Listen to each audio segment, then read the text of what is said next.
السلام علیکم دوستو۔ فرزانہ کھرل کے ناول کوئی عشق وقت غروب سا کے 12ویں حصے کے ساتھ حاضر ہوں۔ تو چلیے بنا وقت ضائع کیے بڑھتے ہیں ناول کی جانب۔ وہ کوئی ولی اللہ نہیں تھی۔ اس کی بات سن کر انیکا بیگم کا دل بہاڑ کی طرح جل اٹھتا۔ ولی اللہ سے کم نہیں تھی، اپنے جھلے اللہ لوگ چچا کی مریدنی تو تھی۔ نہ کبھی وہ حسنارا کی طرح ہار سنگار کرتی تھی، نہ صوبیہ بی بی کی طرح خوشبوئیں لگاتی تھی۔ چچا کو خوش کرنے کے لیے ننگے پاؤں چلتی تھی۔ اب کہ انیکا بیگم پتہ نہیں کیا سوچ کر خاموش رہیں۔ صوبیہ بھائی سے ملنے آئی ہوئی تھی۔ نصیرہ بھی اس کے سامنے ماضی کے قصے لے کے بیٹھ گئی۔ صوبیہ کو جبین کا تذکرہ اچھا لگ رہا تھا۔ اس نے شہر نامراد سے اڑنے والے پرندوں کی طرح ہجرت کی تھی جو واپسی کا راستہ بھول جاتے ہیں۔ خواہش آباد کو اجاڑ کر دیوار دل پہ نئی بیلیں چڑھانا اتنا آسان نہیں ہوتا۔ اب میں اس شہر کی ہوا کا سامنا کیسے کروں گی جس میں اس کی سانس کی خوشبو تک نہیں ہوگی۔ گلاب کے کھیتوں سے وہ آہٹیں مفقود ہو چکی ہیں جن کی آواز میرے دل سے آتی تھی۔ مجھے کبھی دوبارہ یہاں آنے کے لیے مت کہنا۔ جائی کی موت پہ جب صوبیہ نے اصرار کیا تھا تو مسقط میں مقیم جبین زہرا نے صوبیہ کو مزید بولنے کے قابل نہیں چھوڑا تھا۔ اب پاکستان میری میت ہی آئے گی۔ صوبیہ پر لرزہ سا طاری ہوا۔ تبھی شازیہ حسنارا کا 1 سالہ بیٹا اٹھائے چلی آئی۔ انیکا کے دل سے ہوک سی اٹھی تھی۔ حاشر کے جانے کے بعد نفیسہ بیگم نے 1 ماہ کے اندر بیٹی کی شادی کر دی تھی۔ شازیہ نے اسے ہوا میں اچھالا۔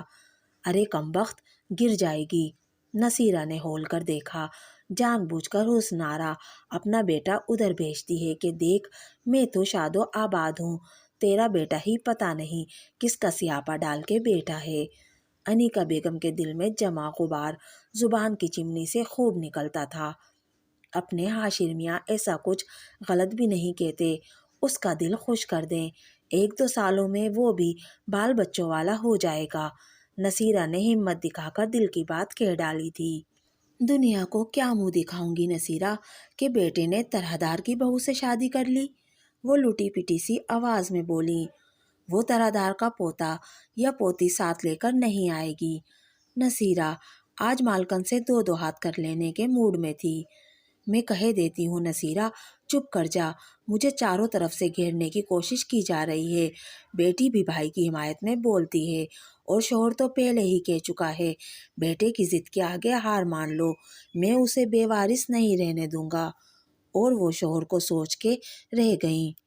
ماں کے بعد امینہ کے لیے دنیا جیسے خالی ہو کر رہ گئی تھی۔ اس موقع پر خدیجہ نے اسے جذباتی سہارا دیا تھا۔ وہ پہلے سے بڑھ کر اس کا دھیان رکھتی تھی۔ جاسیہ کے کہنے پر خدیجہ نے اس کا کام بھی نہیں چھڑوایا تھا۔ سال بعد مصطفیٰ آیا تو مزمحل اور اداس امینہ اسے بے حد کمزور لگی تھی۔ اسے اندازہ تھا کہ وہ انتہائی کسمہ پرسی کی حالت میں زندگی گزار رہی ہے۔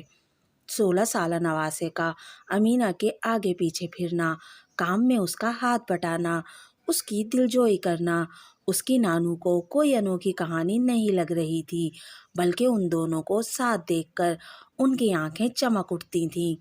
وہ امینہ کو پچھلے 8 سال سے کسی پرائیویٹ اسکول کا کورس پڑھاتا آ رہا تھا۔ امینہ کا لب و لہجہ بے حد خوبصورت تھا اور مصطفیٰ اسے بولنے پہ اکساتا رہتا تھا۔ اس کی چھٹیوں کے 2 ماہ پر لگا کر اڑتے تھے۔ اس کے جانے کے بعد امینہ اداس رہتی تھی۔ جاسیہ بہت کمزور ہو گئی تھیں۔ امینہ اب رات کو بھی وہیں رکتی۔ ہر ماہ جاسیہ کریم کو خاصی بھاری رقم دیتی تھیں۔ اس سال پتہ نہیں کیا ہوا، مصطفیٰ چھٹیوں میں نہیں آیا تھا۔ اس کے پاپا کی طبیعت خراب تھی۔ وہ جب نانی کو فون کرتا تو امینہ سے بھی بات ہو جاتی تھی۔ اس سے اگلے سال مصطفیٰ کو ٹائیفائیڈ ہو گیا تھا۔ اس کے پاپا نے اسے پاکستان نہیں آنے دیا تھا۔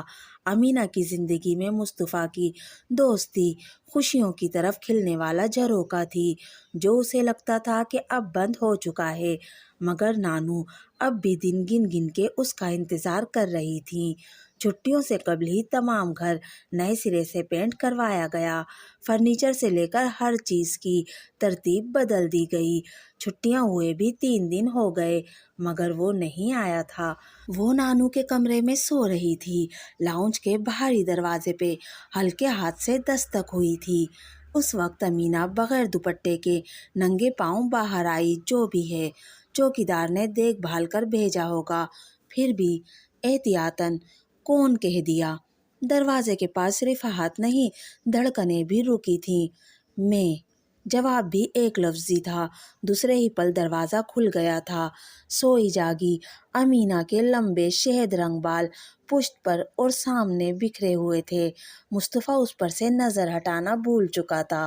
اس کی نگاہوں کے بدلے بدلے رنگ محسوس کر کے وہ اندر کی جانب بھاگنے کو تھی کہ مصطفیٰ نے اس کا ارادہ بھانپ کر اس کی کلائی تھام لی۔ کہاں تو میرے نہ آنے پر ناراضی کا یہ عالم تھا کہ فون پہ بات بھی نہیں کرتی تھی، اب سامنے آ گیا ہوں تو بھی بھاگنے کی تیاری۔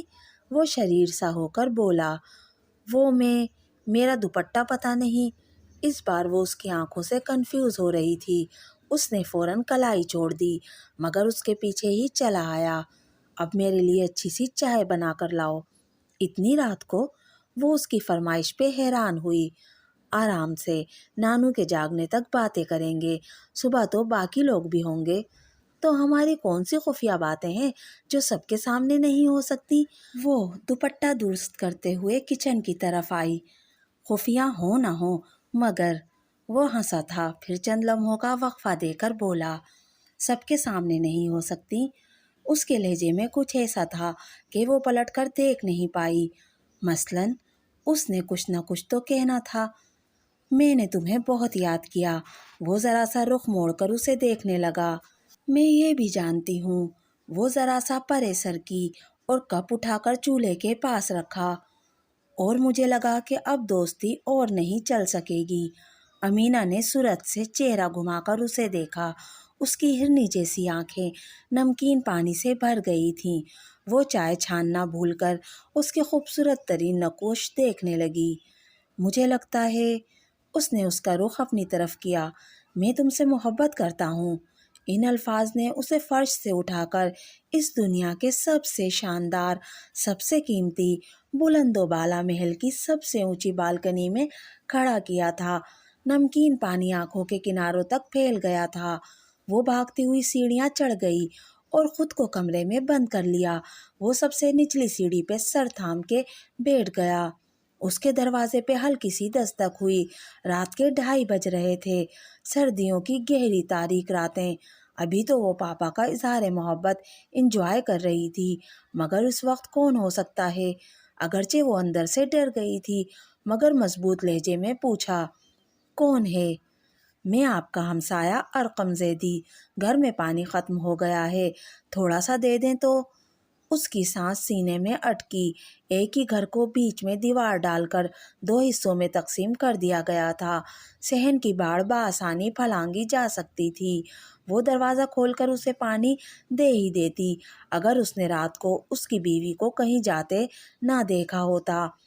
پانی تو ہمارے گھر میں بھی ختم ہو چکا ہے، وہ ہونٹوں پہ زبان پھیر کر بولی۔ باہر سے آواز نہیں آئی۔ وہ ساکن سی کھڑی تھی۔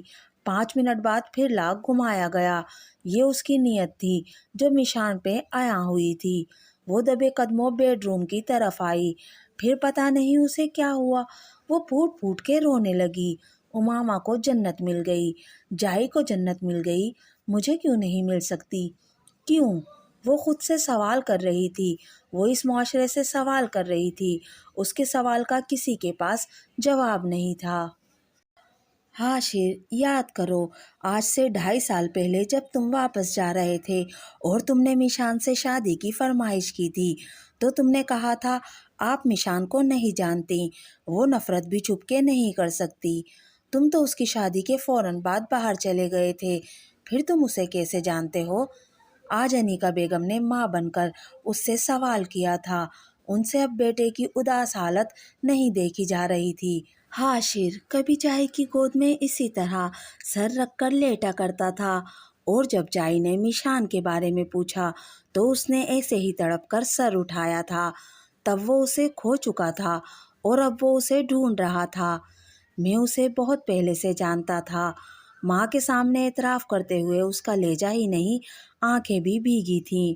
ٹھیک ہے، اسے بتا دو کہ ہم اسی ماہ شادی کرنا چاہتے ہیں۔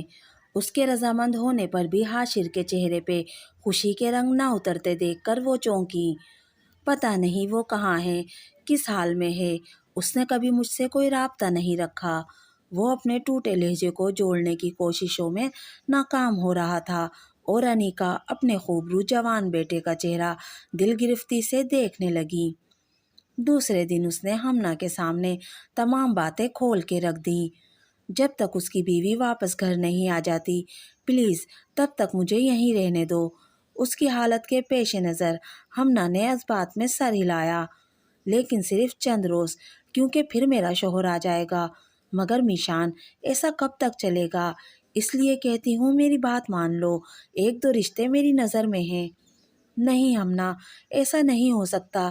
اگر قدرت نے میری قسمت میں مرد کا ساتھ ایک بار نہیں رکھا تو دوسری بار بھی نہیں۔